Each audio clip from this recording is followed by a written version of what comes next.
Don't write this example down, but if I gave you three numbers, we'll say 5 times 12 times 4, and I ask you to multiply those, you can multiply in any order because multiplication is what we call commutative.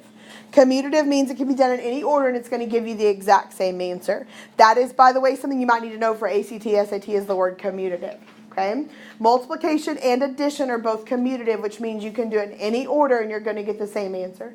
So it's not going to matter if you did 5 times 12 first and then multiplied by 4, or if you did 5 times 4 and then multiplied by 12, or if you did 12 times 4 and then multiplied by 5.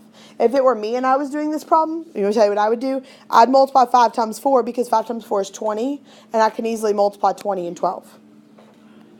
Because, do what? So it's not going to matter what order you multiply in. You just have to figure out which way makes sense to you. So the same thing is true with this problem that I've given you here, that it doesn't matter what order you multiply in, is you're going to get the same answer. So again, personal preference, not a requirement, would be to first multiply the binomials, x squared times 6x squared. Sorry, 2x squared times 6x squared, which would be 12x. Let me try this again. 2x times 6x, which would be 12x squared. And then 2x times negative 5, which would be negative 10x. And then negative 4 times 6x would be negative 24x. And negative 4 times negative 5, which is positive 20.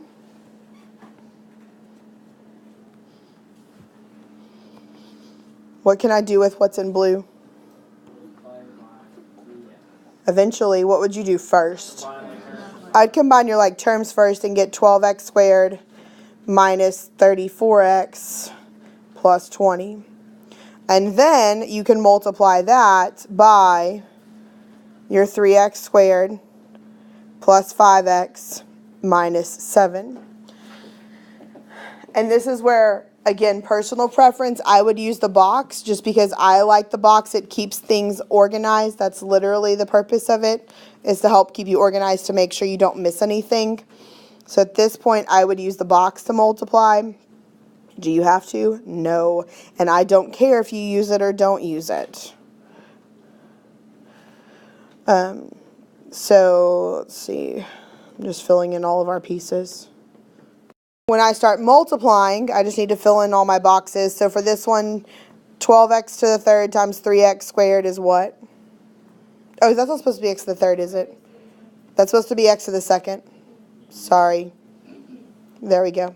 So 12x squared times 3x squared would be 36x to the fourth. Okay, 12x squared times 5x.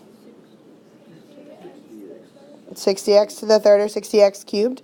12x squared times negative 7. Negative 84. It is negative 84x squared. How many of you struggle with just multiplying, especially when it comes to bigger numbers?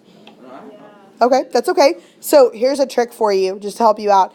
If a negative times a positive, that's going to give you what? A negative. So you knew that negative sign had to be there. So instead of thinking of this as 7 times 12, think of this as 7 times 10 plus 7 times 2. That's cool. So 7 times 10 would be what? 70. And 7 times 2 is 14. And 70 plus 14 is 84. Okay. And Lauren said that you could do 6 times 7 was 42. And then you could double that and get 84. Which that also works. Okay? Yeah. All right, so then 3 times negative 34. Okay, what's 3 times 30? It's 90, and then 3 times 4? 12. So 90 and 12 is 102. So it'll be negative 102x to the third. Okay, 5x times negative 34 is going to be negative 170x. Can I show you a really cool trick for that one? Yes. Do it. Yes, do it. What'd you ask?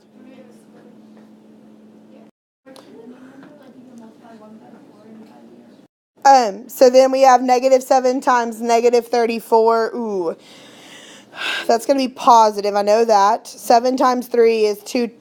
7 times 30 would be 210. 7 times 4 is 28. That'll be 238x. Okay. 3x squared times 20. 60x squared. 20 times 5x would be 100x. And negative 7 times 20 is negative 140. And at this point, you collect and combine your like terms.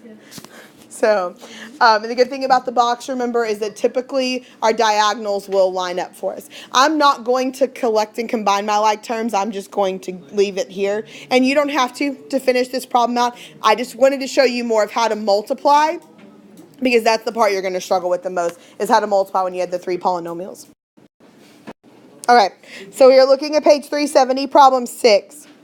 Problem 6 is asking you to show that a to the 5th minus b to the 5th equals a times b, or sorry, a minus b times all of that other stuff that I'm not going to take the time to read out.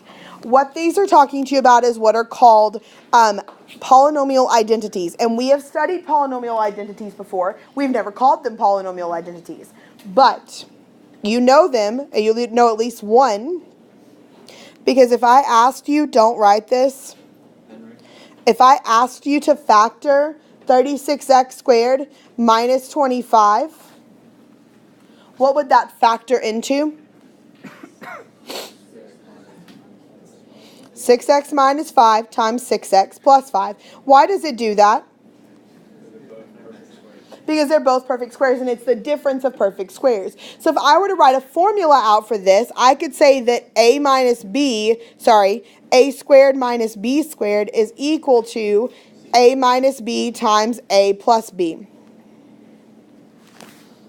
A squared minus b squared equals a minus b times a plus b. And that's what we just did. We took something that was squared, this 36x squared, something else that was squared, the 25, and we rewrote it as not their squares anymore, but their square roots. So 6x minus 5 and 6x plus 5. That's a polynomial identity. That means that whatever is on the right side of this equation is always going to equal what is on the left side of the equation. That's what the word identity means, is that they're the same. Okay? And they may look different, but that doesn't change their value. So that same process is true for problems like 6. We're supposed to verify the identity. We're supposed to show that a to the 5th minus b to the 5th equals all that mess. Well, I can't do anything with the left side. It's just a to the 5th minus b to the 5th. I can't combine those. But what can I do on the right side? I have to distribute first, then I can combine my like terms. So if I distribute, well, a times a to the 4th, this should help you with a problem on your homework where you had multiple variables in the problem. So a times a to the 4th is a to the 5th, and then a times a to the 3rd b would be a to the 4th b. What about a times a squared b squared? A3 b2, and then a times ab cubed, a squared b cubed, and then a times b to the 4th. Okay, and then what do I do now? I distribute the negative b. So negative b times a to the 4th.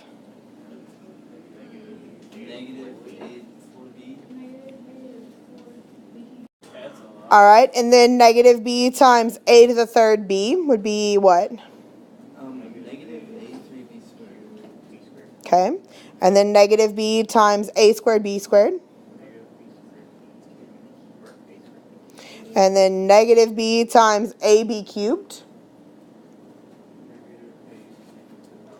Negative ab to the power of 4. And then our last one, negative b times b to the 4th would be b to the 5th, and it'd be negative, sorry. Okay, what's going to happen to the majority of your terms in here? They're going to combine. They're going to combine, and they're going to cancel. So what is your like term? I have a to the 4th b. What pairs with that?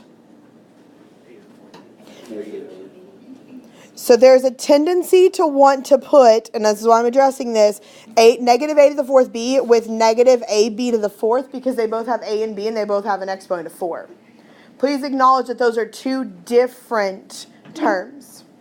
Okay?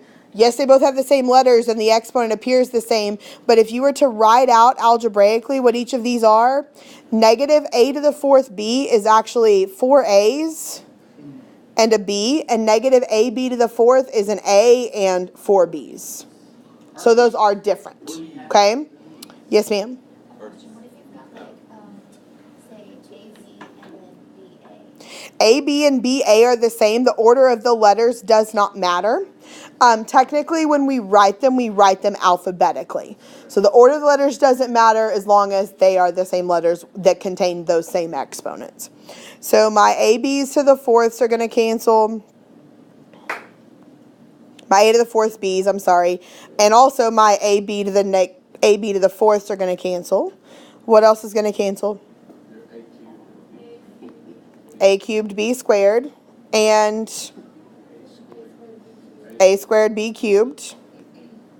And you are left with A to the fifth minus B to the fifth, which is what we should have been left with, because that's what it equaled. So that's the purpose of an identity, is you're just going to verify that it really does equal what it's supposed to equal. Okay? All right, if you'll look at, there's a couple problems on your homework I'm going to look at with you, 11 and 12. And then I'm going to give you the rest of the class to work. And 11 and 12 I'm just talking about.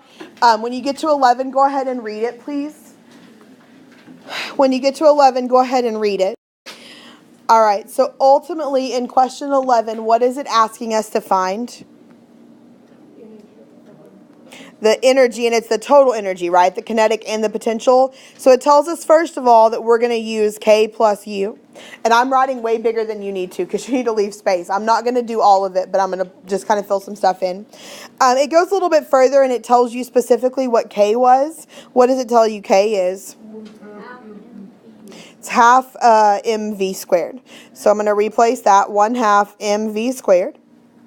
Plus, and for U, it actually tells us that our potential energy is 9.8 mH. Now, this is where I messed up. That is not units. M and H is not units. It's not meters and hours. And this is what I did wrong the first time. So if you kept reading, they gave you more information in the problem. What did they tell you M was? 2. That's your mass. And so both of the times that you see M in this problem, you're plugging in a 2.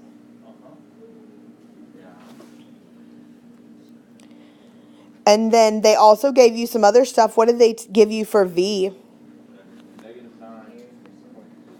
They gave you negative 9.8 t plus 24. So that's what we're going to plug in for our velocity. And what's the last piece of information they gave you? The height. They told you that the height was the formula negative 4.9 t squared plus 24 t plus 60. So you're going to plug that in.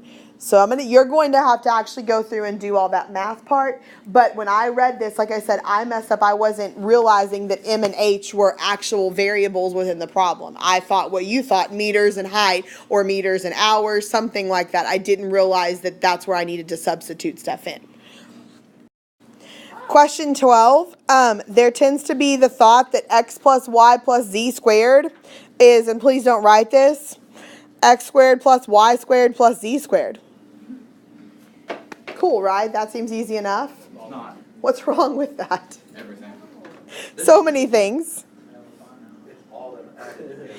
Okay, we know it should be all of this stuff because it's an identity, so it should equal all of this. What does it mean if you square something? You multiply it by itself. So there's x plus y plus z multiplied by x plus y plus z. And now you have to do all of your distributing.